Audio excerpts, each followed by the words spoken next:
Hello दोस्तों, एक बार फिर से आप सबका अपने YouTube चैनल पर स्वागत है। तो दोस्तों, आज की वीडियो में हम लेकर आए हैं जवाहर नवोदय विद्यालय एंट्रेंस एग्ज़ाम 2022 से संबंधित मैथ के कुछ इम्पोर्टेंट प्रश्नों को, जो आपके एंट्रेंस एग्ज़ाम के लिए बहुत ही ज़रूरी हैं। तो देखते हैं प्रश्न नंबर 1। तो आपका प्रश्न नंबर 1 लिखा है, विमल की मासिक आय रुपये 1250 है तथा मासिक खर्च रुपये 1000 है। उसकी मासिक बचत और मासिक खर्च में अनुपात क्या है? तो यहाँ पर एक कोई विमल नाम का व्यक्ति है जो महीने में 1250 रुपये कमाता है। आय का मतलब होता है वो महीने में कितना कमा रहा है। जैसे तुम्हारे पापा हो गए, महीने में 2000 कमाते हैं, तो वो क्या हो गई? आय हो गई। और 100 रुपये मान लो महीने में खर्च कर देते हैं। तो बचत कैसे निकालेंगे? जो हम कमा रहे हैं उसमें से यदि हम खर्च को घटा दें तो हमारी निकल के आ जाती है बचत। तो यहाँ पे हमसे अनुपात पूछा गया है कि मासिक बचत और मासिक खर्च में अनुपात। तो हमको खर्चा तो पता है कितना है, 1000, लेकिन मासिक बचत नहीं पता। तो मासिक बचत निकालने के लिए हम मासिक आय में से मासिक खर्च को घटा देंगे, मतलब 1250 माइनस का 1000।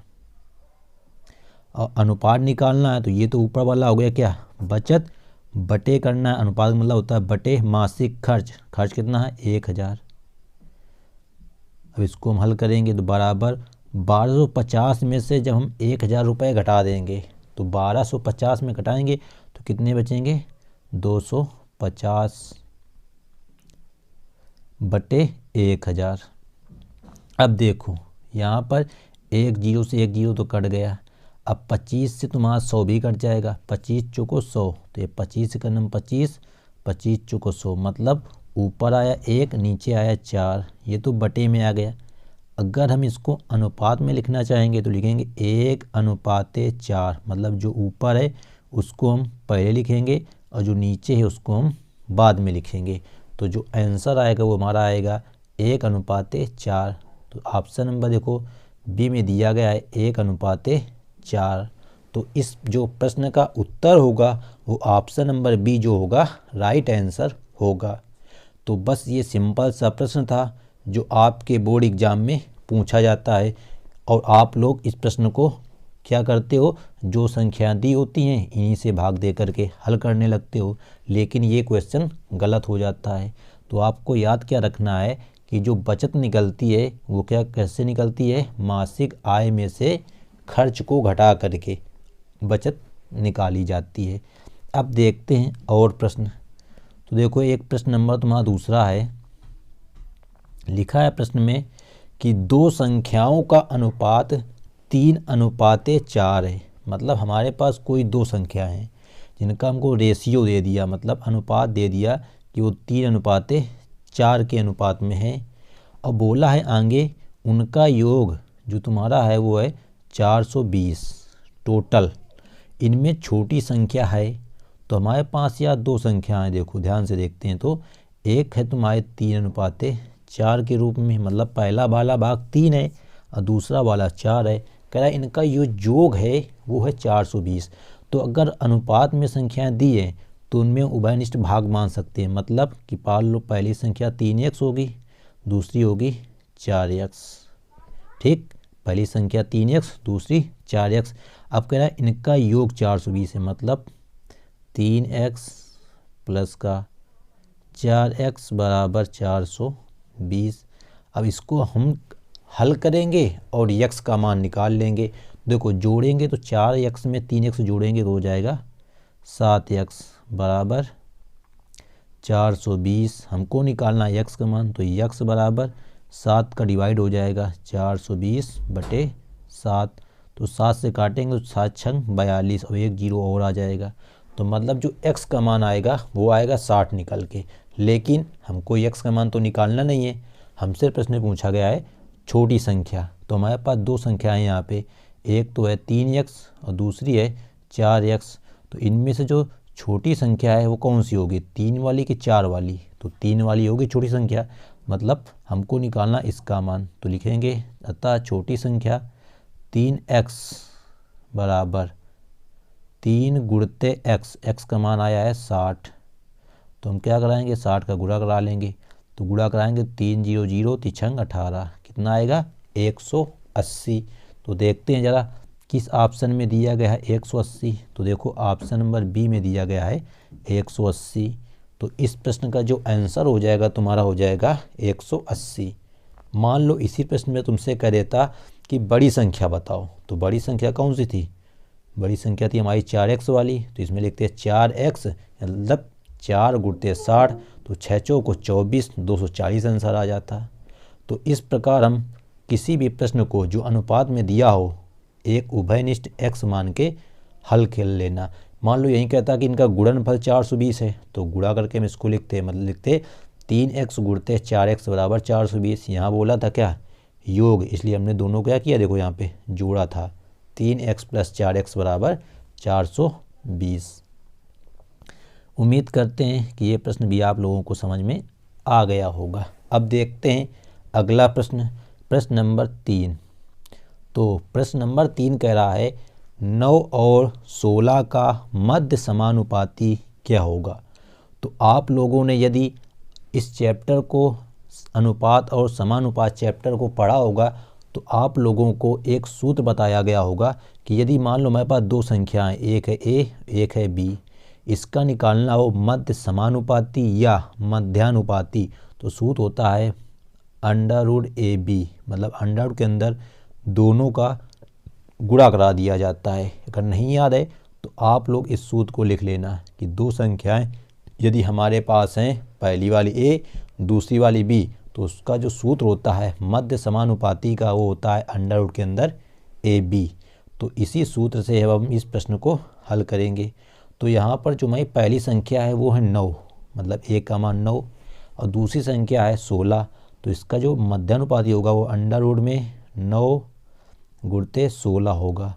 अब ये अंडर के अंदर लिखा है तो हमको इसको बाहर लाना है। तो हमको पता है जो 9 लिखा है वो 3 का वर्ग होता है, तो मतलब इससे 3 बाहर आ जाएगा क्योंकि वर्ग से रूट हट जाएगा। इसी प्रकार जो 16 लिखा है उससे तुम्हारा 4 बाहर आ जाएगा। इन दोनों का करा देना गुणा, तो 4 3 12। तो इसका जो मध्यानुपाती होगा या मध्य समानुपाती होगा वो कितना आएगा 12। तो किस ऑप्शन में दिया गया है 12, ऑप्शन नंबर सी में दिया गया है 12। तो इस प्रश्न का उत्तर हो जाएगा option number C right answer.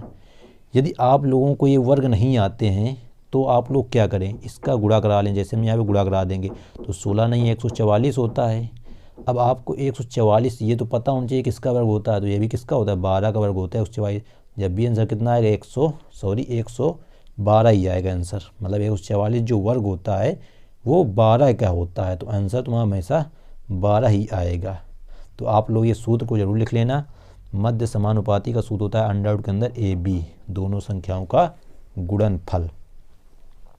अब देख लेते हैं आज की वीडियो का अंतिम प्रश्न, क्योंकि आज की वीडियो में सिर्फ 4 ही प्रश्न थे जो आपके एंट्रेंस एग्ज़ाम में बार बार पूछे जाते हैं। तो ये प्रश्न कह रहा है यदि 6 व्यक्ति एक कार्य को 18 दिन में करते हैं, मतलब 6 व्यक्ति कोई हैं और हमारे पास एक काम है, उस काम को वो लोग क्या करते हैं कि 18 दिन में पूरा कर देते हैं। तो कह रहा है 2 व्यक्ति उसी कार्य को कितने दिनों में कार्य करेंगे, मतलब वही कार्य को अगर 2 व्यक्ति करें तो कितने दिन लगेंगे। तो आप लोगों ने यदि समय कार्य वाला चैप्टर पढ़ा होगा अपनी बुक से तो आप लोगों को ये प्रश्न सरल लगेगा, क्योंकि यहाँ एक सूत्र होता है M1 D1 बराबर M2 D2। अब ये क्या है सर जी गए तो M1 का मतलब होता है पहले कितने व्यक्ति हैं, D1 मतलब कितने दिन में करते हैं, बराबर M2 मतलब बाद में कितने व्यक्ति हैं, जैसे यहाँ M2 का मान 2 हो गया, और D2 मतलब कितने दिन में वो करेंगे, मतलब बाद वाला समय। तो M1 का मतलब है पहले व्यक्ति, तो M1 का मान यहाँ कितना दिया है, पहले व्यक्ति कितने हैं 6, तो यहाँ 6 रखेंगे, गुणते D1 कितने दिन में कर रहे हैं 18 दिन में कर रहे हैं, बराबर m2 का मतलब बाद वाले व्यक्ति, तो m2 का मान है 2, 2 गुणते d2 हमको निकालना है कि वो कितने दिन में करेंगे। तो देखो 18 छंग का यहाँ तो 108 हो जाएगा क्योंकि इनको गुणा कराएंगे। तो आप लोगों को 18 का पढ़ा तो आता ही होगा, तो 18 छंग का हो जाएगा 108। और जो इधर तक ये 2 लिखा है गुणा में, इधर आएगा भाग में। अब इधर क्या बचेगा तुम्हारा केवल d2, मतलब बाद में कितने दिन में करेंगे। अब 108 में से हम यानी 108 में हम 2 का भाग देंगे। तो जब हम 2 का भाग देंगे देखो कितना आएगा, 2 पंचे 10 बचा 8, 2 चौको 8, 54, मतलब 2 व्यक्ति उस कार्य को 54 दिन में करेंगे। तो देखो ज़रा किस ऑप्शन में दिया गया है 54, तो ऑप्शन नंबर सी में दिया गया है 54 दिन। मतलब एक कार्य को यदि 6 व्यक्ति करते हैं तो 18 दिन लगते हैं, और यही कार्य अगर वो 2 व्यक्ति केवल मिलकर करें, मतलब केवल 2 लोग, तो उसी कार्य को करने के लिए हमें 54 दिनों की आवश्यकता होगी, जो हमारा कार्य बहुत लंबा हो जाएगा। तो ये सूत्र आप लोग याद रखना, m1d1 बराबर m2d2। मान लो इसी में घंटा दे दिया होता तो सूत्र हो जाता m1d1, यहाँ h1 लग जाता, कितने घंटे में, यहाँ हो जाता h2। तो इसी प्रकार मान लो कार्य दे दिया होता तो बटे w1 बराबर बटे w2 कर दिया जाता है। तो ये आप लोगों को सूत्र याद होना चाहिए।